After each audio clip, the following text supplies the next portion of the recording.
morning, everyone, and welcome to this session. Much closer. Okay. Good morning, everyone, and welcome to this session. It's a session on energy transition, and we have a very esteemed panel here. We've got, let me begin by introducing Anniken, Minister from Norway, Mr. Matthijs Komen from the OECD, Shauna from Maldives, and of course everyone from India knows Mr. Amitabh Kant, and my esteemed participants, welcome very much.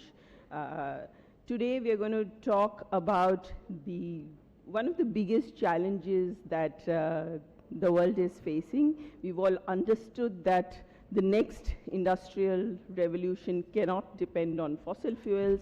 We need to have an energy transition to cleaner fuels. We need to decarbonize.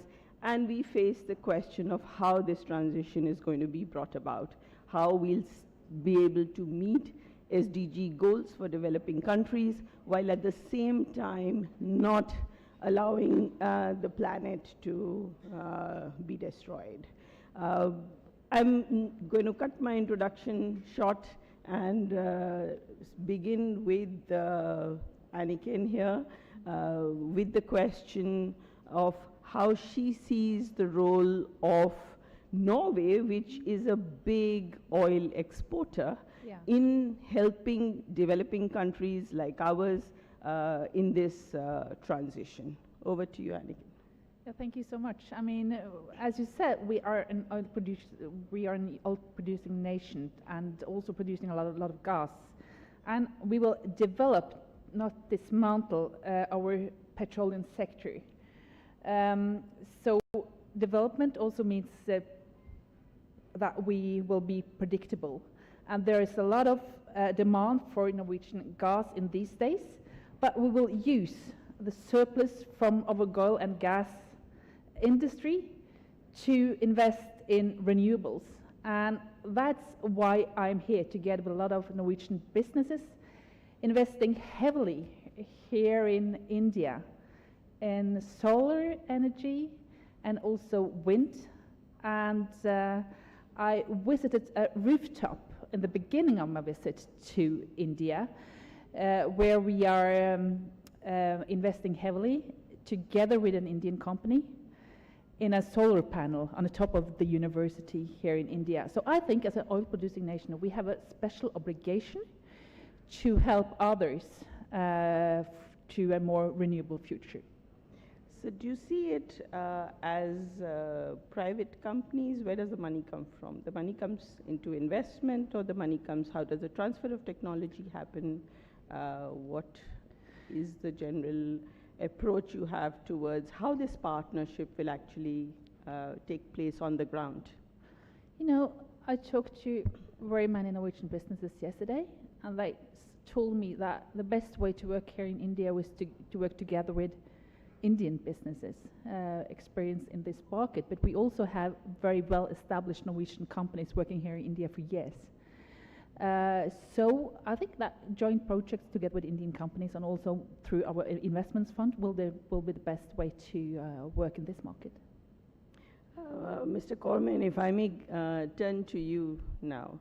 What do you see as the role of the OECD? And I think in particular, one of the issues that we worry about in this transition is how do countries like ours get the money to put in the kind of investment that is required. What would be your definition of climate finance, and how do you see OECD countries playing a role? Well, the OECD is an organization that's committed to facilitating a better global cooperation, and climate change is a challenge that can only be resolved and solved effectively in global cooperation, effective global cooperation. And it's true, different parts of the world have different starting positions, face different circumstances, different challenges, and have different opportunities to make their best contribution to solving the problem. But we need to bring all of that together in one overall globally coordinated and globally more coherent approach. Now, investment, there's going to be a need for massive additional investment in order for us to be able to get to net zero emissions over the next several decades. We will need about $4 trillion worth of annual investment in clean energy by 2030, which is about 4 times as much as now. That is not something that government, that the public sector can do on its own. We need public investment, of course, climate finance, and the commitment by advanced economies to invest $100 billion US a year, which was meant to have been achieved by 2020. It wasn't, and that's disappointing. But based on additional commitments in the lead up to COP26, we believe that it will be met and exceeded from 2023 onwards. That will need to leverage significant additional private sector investment. We will need public investment, private investment, blended finance, when we will need to make significant efforts to get to that $4 trillion US in annual investment by 2030. And we've got to make sure that across private investment that there is better consistency and better integrity when it comes to the green rating of investments. And that is also an area within which the OECD is involved, and generally we are focused on helping to leverage that additional investment in clean energy through cooperation, facilitating cooperation. So I should make a final point.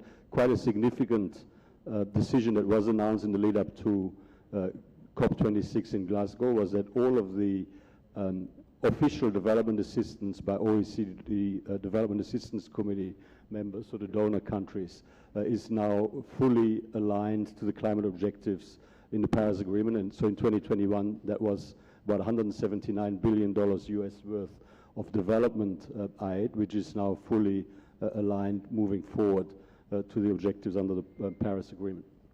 So your definition of climate finance would be grants?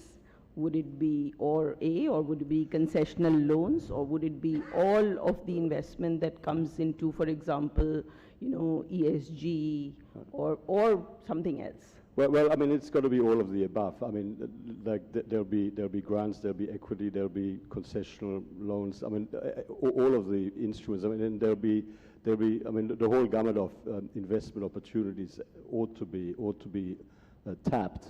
30%, about 30% of the $100 billion worth of climate finance currently is grants funding, but of course there's also a lot of funding that is leveraged through the multilateral development banks and so on. I mean, all of the finance tools ought to be tapped. So Shona, if I may turn to you, what do you see as the biggest challenges for energy transition, particularly from the point of view of a country like yours, which is going to be so exposed, there's going to be, and disaster prone. You can actually see the impact, like I think in Norway you can, before anybody else, before many of us see the impact. So what are the challenges that you see? Is it money? Is it technology? Or what do you think are the big challenges? Thank you. And the Maldives is 1,200 islands, and closer. The Maldives is 1,200 islands, and the highest point in our islands is just about 1 meter. Most of our islands are just within sea level. So any increase in sea level is an existential threat for us. Our islands are eroding at a much faster rate than we had imagined. Our islands are getting flooded every year. We are losing our country to climate change. What's the biggest issue when it comes to energy transition? I don't think it's the lack of finance. I also don't think it's the lack of technology. I think it's the lack of political will for countries to come together to address this issue. We are saying, we are feeling the impact of climate change in the Maldives. We witness it, we live through this every day. And this is not the story of the Maldives alone anymore. We are all, in fact, Maldivians today. We are disproportionately affected by it, yes, but I want to emphasize the reason why we are not being able to address this effectively in time is because we are not treating the climate crisis like an emergency. We are just emerging from a global pandemic, and we know when countries come together, they can develop vaccines in a matter of months. We know that finances can be raised. We raised trillions in just a few months. So it's not the lack of finance, it's not the lack of technology, it's a lack of political will for countries to come together to address the climate emergency.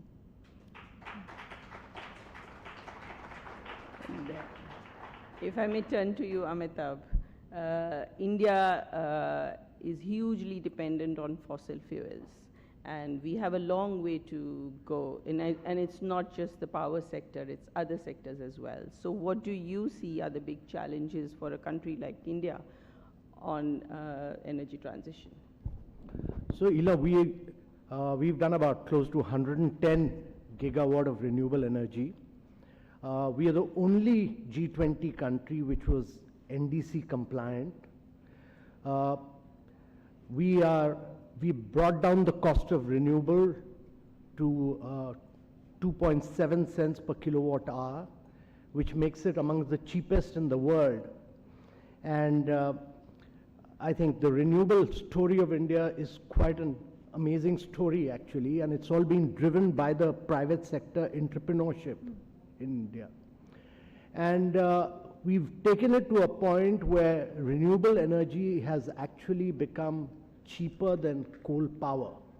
And economics is now taking over, and in the next few years, you will see that we are going to use renewable energy to crack water, create green hydrogen. And our objective is, and it's very important to understand this, that electricity is actually only 18% of our energy. Balance 82% is hard to abate sectors like refinery, fertilizer, steel, long distance transport. And the challenge for the world is really to create energy for hard to abate sector. And that can't be done with electricity, that has to be green hydrogen. And once you use renewable to crack water, you're creating through electrolyzer green hydrogen, which will actually clean up these sectors. So our objective really is that we should be able to radically bring down the cost of green hydrogen for the world, not merely for India, but for the world, which is at about close to $3.5 per kilogram to about $2 per kilogram by 2025, and bring it down to $1 per kilogram by 2030 and make India the cheapest producer of green hydrogen for the world. That is our challenge, and I entirely agree with the minister from Maldives that there is no shortage of finance in the world. The shortage is of very strong political will to really make a radical shift to clean energy. There's no point talking about long-term targets for 2050. It's important to take action now and deliver now, as India has delivered in the case of renewable energy.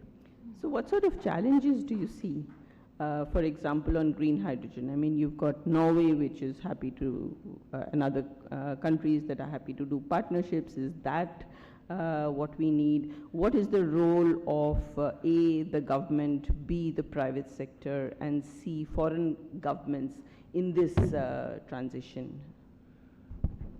So let's look at green hydrogen economics.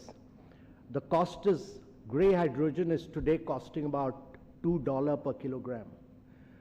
The cost of green hydrogen is $3.5 per kilogram. You need to bring it down to $2 and bring it subsequently down to $1 per kilogram. India is probably the only country in the world which has the size and scale to do it. India is the only country which is climatically blessed to do this. It's not possible to do it without cheap finance. The cost of interest in India is high. It needs finance at rates of about 2 to 3%. At COP21 in Paris, the developed world committed to long-term financing at low cost, which it has not lived up to. and it will be very difficult to clean up hard to abate sectors for the rest of the world without the developed world, which has occupied almost 78% of the carbon space of the world, and to really provide cheap finance. It's important to understand this, that when the developed world was developing, they polluted the rest of the world. They polluted their own economy. India is the only country in the world, large country in the world, which is growing with the challenge of cleaning up its economy.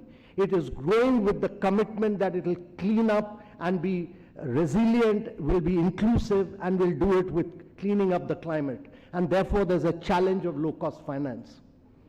So, Anniken, you want to Yeah. step?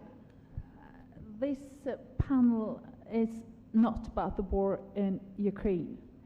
But I would like still to mention that this crisis with Russia makes it painfully clear that we cannot be dependent on fossil fuel, because that could lead to geopolitically vulnerable that we are going to be more vulnerable on fossil fuels deliveries. So we need to head for a renewable future based on more local production of energy. And therefore, I also think that this has a security dimension, because as policymakers, we also have to make sure that people get electricity to keep their lights on, to keep cars moving, homes heated, and prevent global recession. So this should be a driver to encourage us to invest more heavily in renewables. Matthias, if I may turn to you. While the approach of many investors is that, and it should be, as it should be, is that they would like to invest in green, and it's increasingly becoming, not just green, but beyond that also.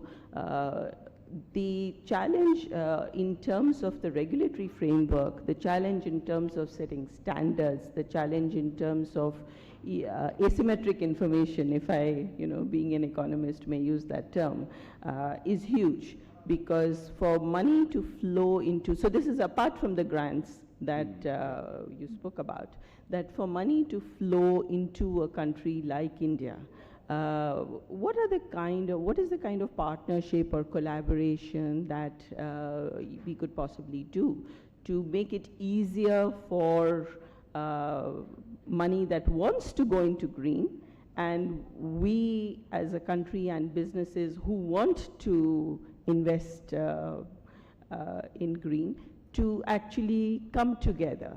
What are the challenges you see, and what do you think can be done?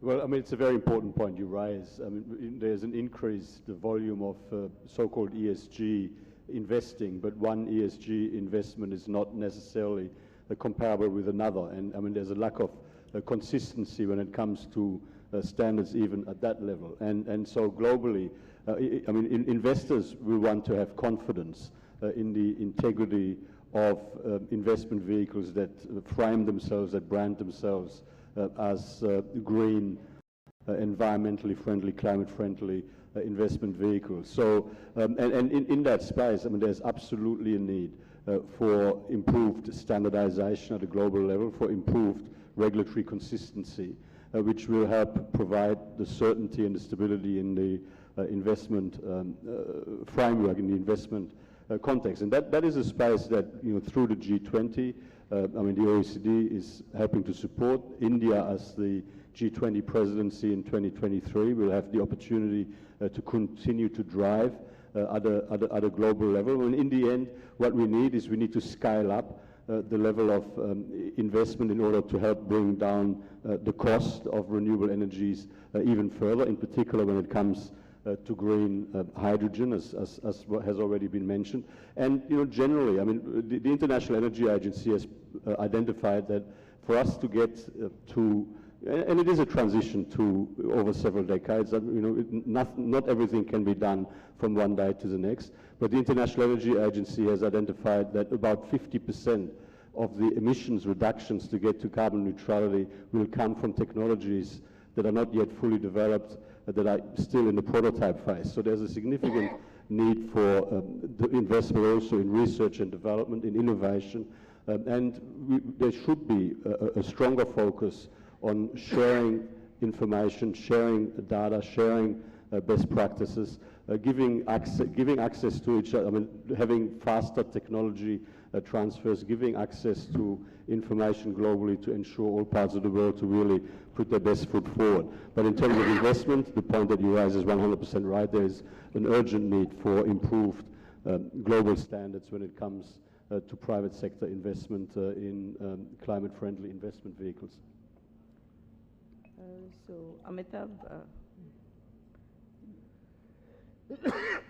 See, the important challenge is, to my mind, that the future of decarbonization lies in green hydrogen.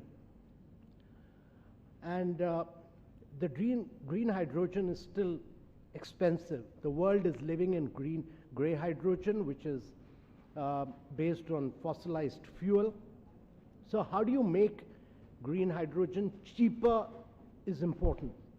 Now, in green hydrogen, the cost of renewable is 70% of the cost.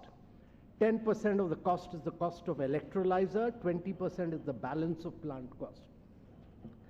So as was rightly mentioned, the cost of renewable, which is about roughly and India is amongst the lowest cost of renewable producer, it's about 2.7 cents per kilowatt hour. It must actually come down to 1 cent per kilowatt hour. That's the challenge. And this can come only with size and scale, with breakthrough in technology, with quantum jumping of new technologies which are now emerging, tandem and many other technologies which are emerging.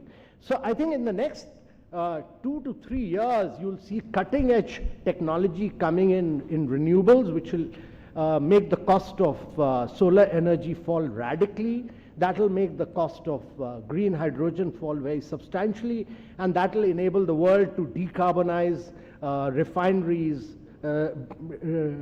really decarbonize fertilizer, decarbonize long distance transport. I don't think the long-term solution to the world lies in batteries.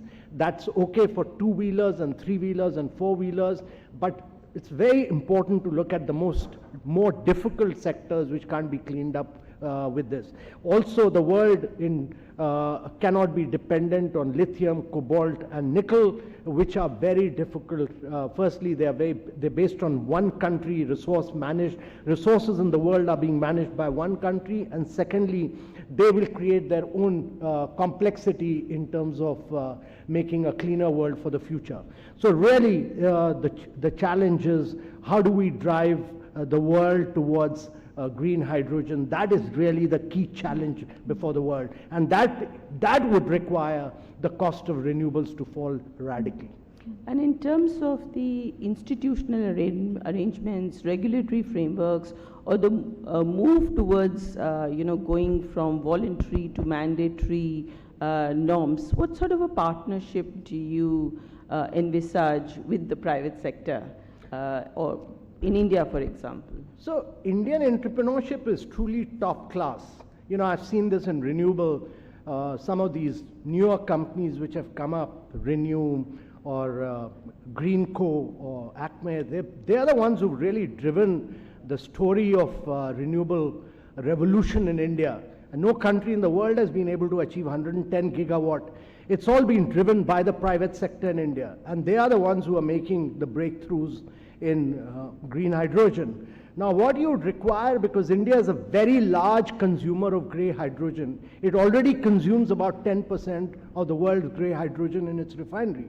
So in the initial period, the government will have to seriously think of mandating the use of green hydrogen. I mean, I remember when solar started off in India, the prices were 21 rupees in Gujarat.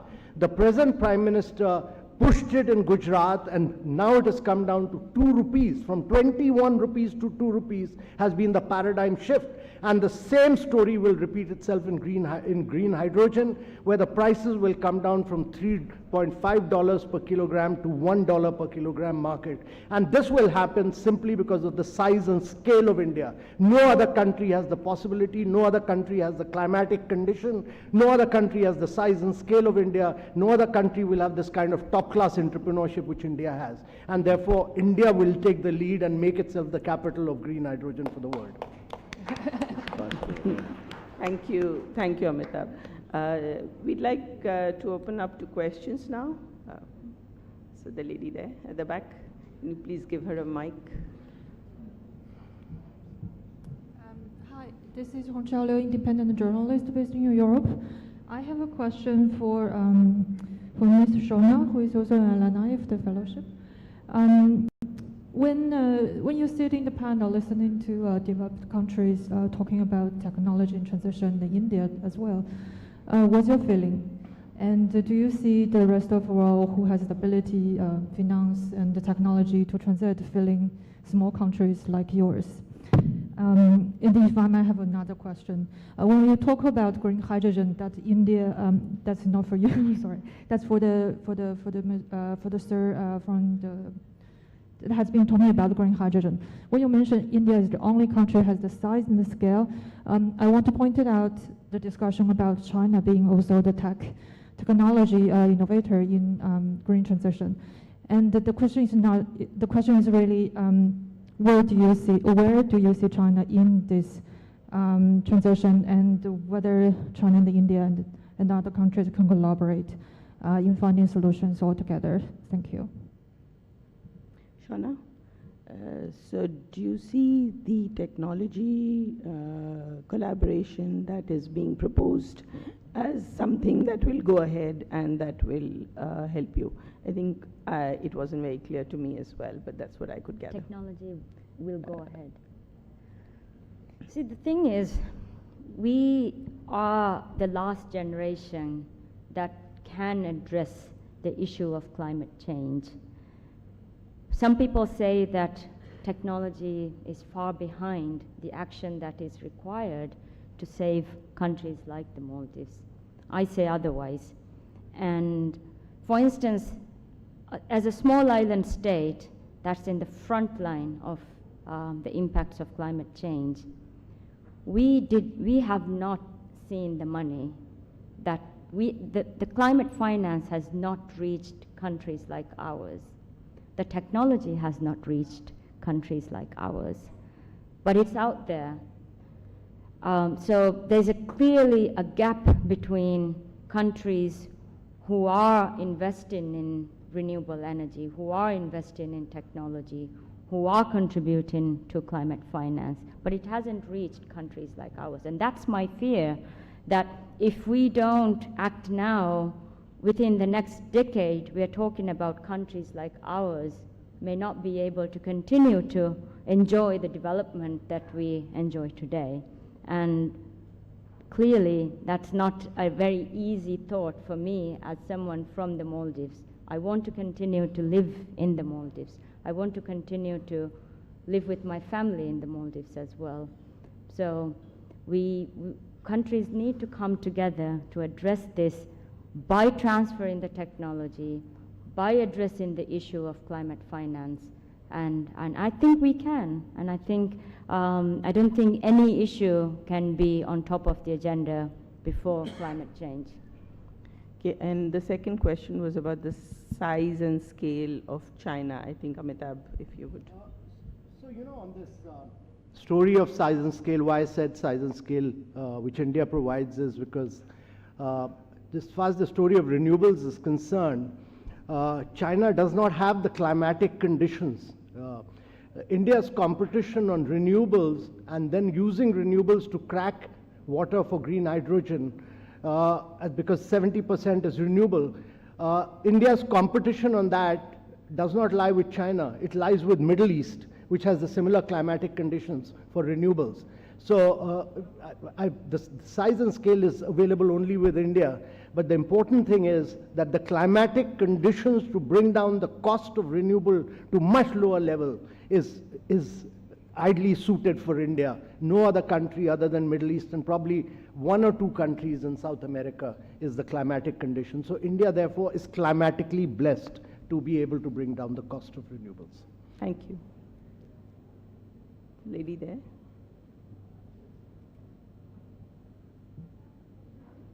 Yes. Just tap onto the mic, please. It's working.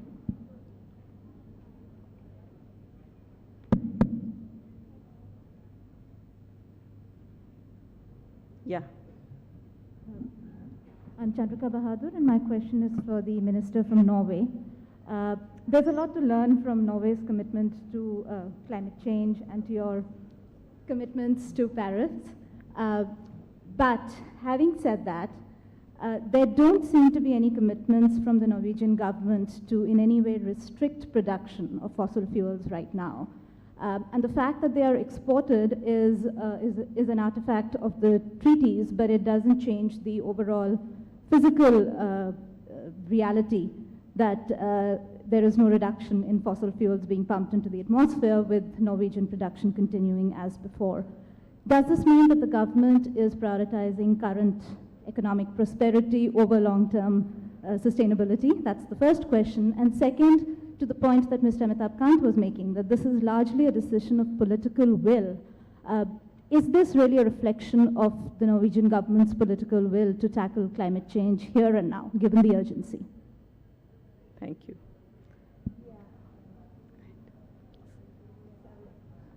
Can you hear me? Yeah. Yes. At home, we will, of course, reduce our emissions by 55% by 2030. But we will not support a dismantling of the Norwegian gas and oil producing sector, because I think that will be a mistake.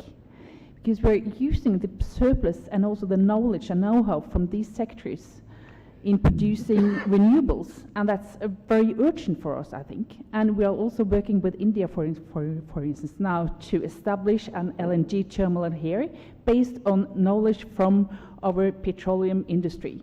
So I think that will be a mistake to close down that industry. I think it's important that we are investing heavily in renewable, working closely with also developing countries to do so. So that will be the Norwegian answer.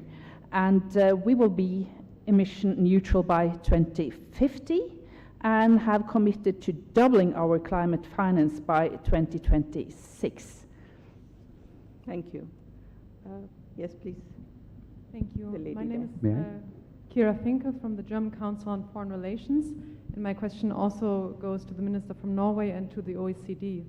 When we look at the IPCC last reports, we see that drastic emissions cuts are necessary now, this year. We're not talking about decades.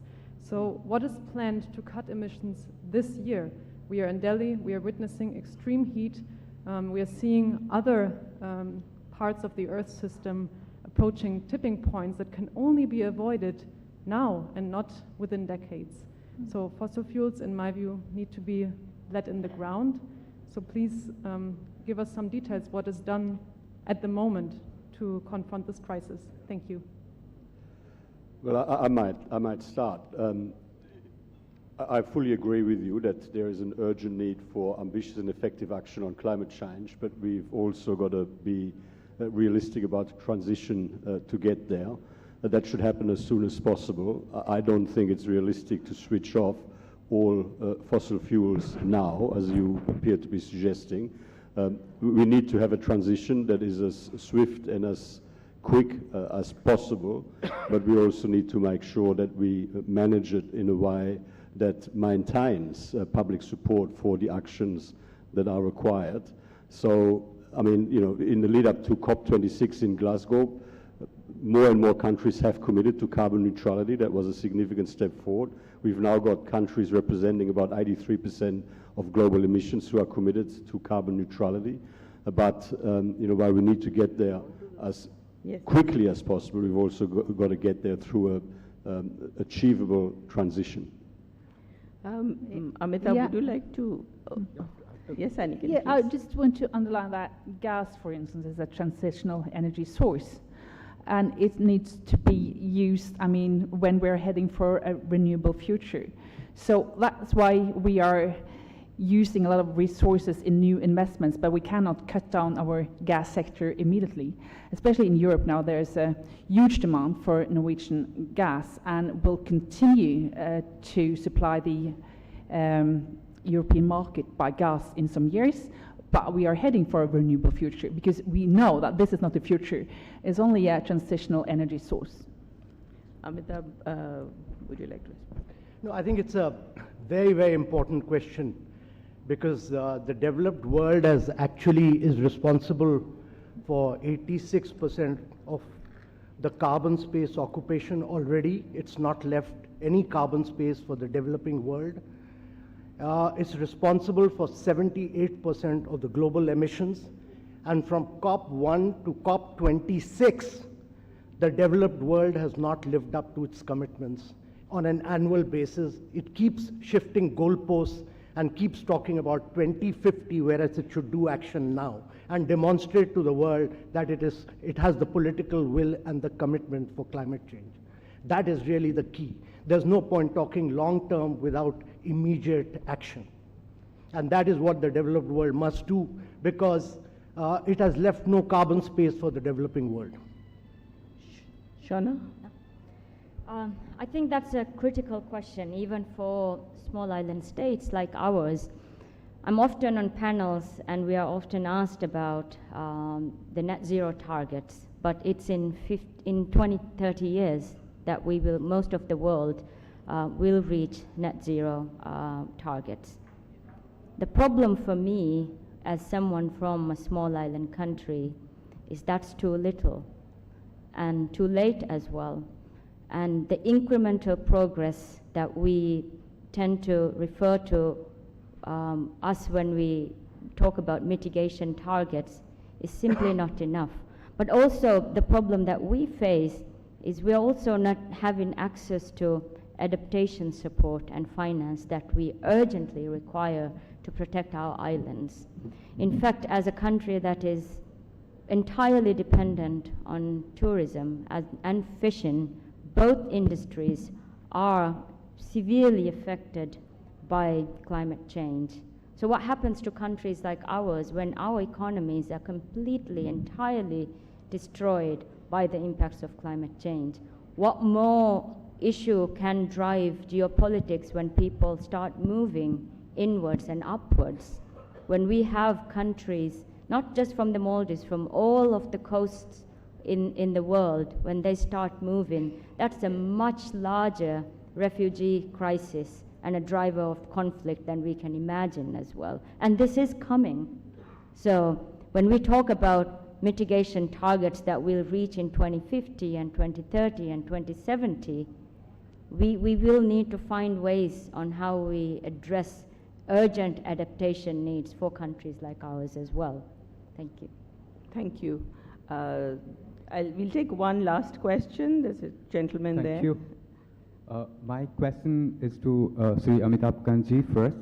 We have heard the announcement of a joint council along with EU yesterday. So in future, can we expect India is paving a way for electric vehicle for the neighborhood state, for example, Bangladesh, Nepal, which are electric, the traditional fuel stove countries? And to the Maldivian representative, I have a question. India has constructed a cricket stadium for the environment. The social environment is very important. So how do you look at that, especially at a time, the radicalization among the youths are, rising? So, Amitabh, we've run out of time, but quick answer. You see, we see climate change not as a challenge. We see it as an opportunity. And therefore, we've really pushed the limits on electric mobility. We have a faster adoption for a mobility scheme. So two-wheelers, three-wheelers, we are pushing in a very big way, and our startups, which are very vibrant, have really disrupted the whole setup in electric mobility in two-wheelers and three-wheelers. And I'm quite sure that in the next 3 to 4 years, the entire two-wheeler, three-wheeler market, which is about 75% of the Indian automobile market, will be fully electric. But mobility is just one sector. You need to decarbonize many other sectors, and therefore the Prime Minister said that by the time India becomes 147, we will become totally free of fossil fuel, and that's our strategy for green hydrogen. So thank you very much. And on that note, let's give the panel a good applause.